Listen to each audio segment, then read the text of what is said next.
Pinarangalan ng Cotabato City Police Office ang kabayanihan at dedikasyon ng Cotabato City PNP sa kanilang ipinakitang serbisyo sa naganap na mass rallies.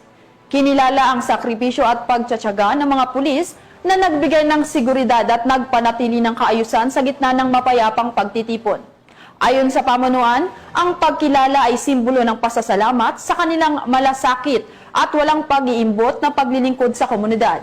Ang report mula kay Patrolwoman Maricris Algabre.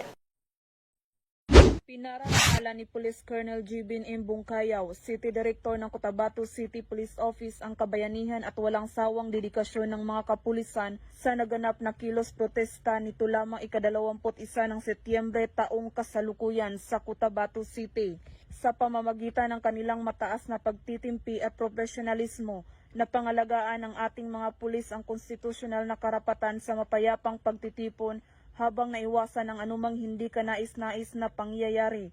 Sa kabila ng mga hamon, nanindigan ang ating kapulisan upang mapanatili ang kapayapaan at kaayusan at masiguro ang kaligtasan ng lahat ng lumahok at ng buong komunidad. Anya Police Colonel Bungkayaw, ang kanilang disiplina at pagpipigil sa sarili ay sumasalamin sa tunay na diwa ng paglilingkod bayan, ang protektahan ng buhay, igalang ang karapatan at panatilihin ang seguridad ng lahat.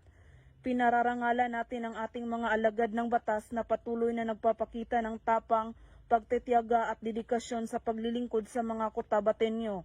Ang mga kapulisan ay tunay na maituturing bayani sa ating bansa, isang pagpupugay sa ating mga bayani sa PNP, tagapangalaga ng kapayapaan at seguridad ng sambayanan. Mula rito sa Rio ng Bangsamoro, ako ang inyong Police News Network Correspondent, Patrolwoman Maricris Algabre, alagad ng batas, tagataguyod ng balitang pulis.